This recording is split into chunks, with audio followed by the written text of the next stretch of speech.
আজকে একটু এঁচড়ে ডালনা করব। এই যে এঁচড়টা আগে একটু ভাপিয়ে নিয়েছি নুন হলুদ দিয়ে দিয়ে একটু তেলে ভেজে নেড়ে নিচ্ছি। দেখো বন্ধুরা, এই যে পেঁয়াজ কেটে রেখেছি এঁচড়ে দেবো বলে। আর এই যে এখানে এঁচড়টা একটু করে নিয়েছি, ভাজা ভাজা করে নিয়েছি। কড়াইয়ে তেল দিয়ে দিলাম আর একটু পাঁচফোড়ন দিয়ে দিলাম,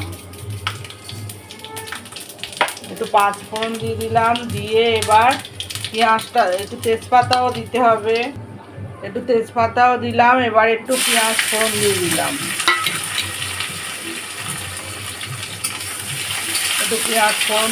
এবার টমেটো আদা রসুন সবই দেবো। আমি সাধারণত এঁচড়টা আমি নিরামিষের দিনেই করি, মঙ্গলবার নইলে শনিবার। আজকে একটু পেঁয়াজ রসুন দিয়ে খাওয়ার ইচ্ছা হলো, ওই জন্য আজকে করলাম। টমেটো আদা রসুন দিয়ে দিয়েছি। এবার ভালো করে এটা কষাবো। পেঁয়াজ আদা রসুন টমেটোটা হয়ে গেলে নুন হলুদ এটা দেবো, ধনে গুঁড়ো জিরে গুঁড়ো দেবো। তো ভালো করে কষাতে হবে। দেখো বন্ধুরা, মশলাটা আমার প্রায় কষানো হয়ে এসছে। আর একটু কষাবো। আর এদিকে ভাত বসিয়েছি।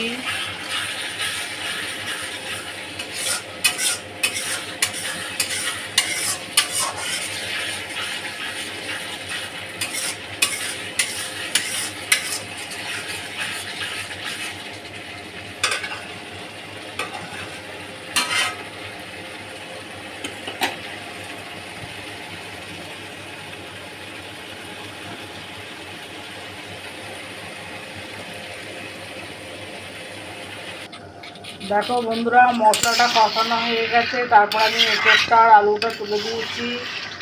এটাও ভালো করে কষাতে হবে।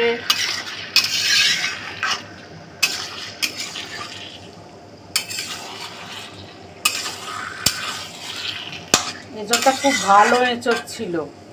আগের দিন একটা এঁচড় এনেছিল, একটু ছোলা ছোলা মতো ছিল, কিন্তু আজকের এঁচড়টা এত ভালো এঁচড়, একদম কচি এঁচড়। বাইরেটা একটু কালো কালো ছিল, ভাবলাম যে ভালো হবে না, পুরনো মনে হয়, কিন্তু কেটে দেখলাম একদম কচি কচি এঁচড়টা, খুব ভালো এঁচড়টা।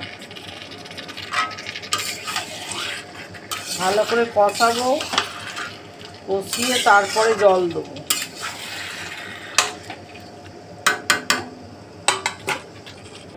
এঁচড়ে গরম জল দিয়ে দিয়েছি। এবার এদিকেও ভাত প্রায় ফোটার মুখে, একটু ঢাকা দিলে তাড়াতাড়ি ফুটে যাবে। আজকে বৃহস্পতিবার, আমি পুজো করব। দেখো বন্ধুরা, এদিকে ভাতও ফুটে উঠেছে আর দিকে এঁচড়ের ঝোলও ফুটছে।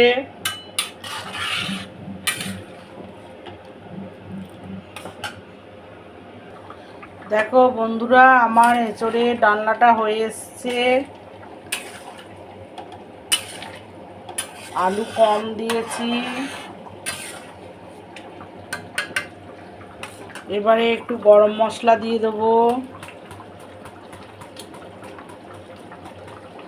গরম মশলা দিয়ে দিলাম। আবার একটু ঘি দেবো। এবার একটু ঘি দিয়ে দিলাম। এঁচড়ের তরকারিতে একটুখানি ঘি না দিলে ভালো লাগে না, একটু ঘি দিলে ভালো লাগে। নিরামিষ এঁচড় বলো আমিষ এঁচড় বলো, খেতে মাংসের মতো লাগবে। ঝোলটা আর একটু কমে গেলে আমি নামিয়ে দেবো। কেমন হয়েছে তোমরা বলো দেখে। আর এদিকে আমার ভাতটা ফুটছে। দেখো বন্ধুরা, এদিকে এঁচড়ের ডালনাটা আমার হয়ে গেছে। কেমন হয়েছে বলো দেখে। আর এদিকে পাবদা মাছ ছিল রান্না করা, সেটা গরম করে নিচ্ছি। এই আজকে রান্না, আর কিছু করিনি।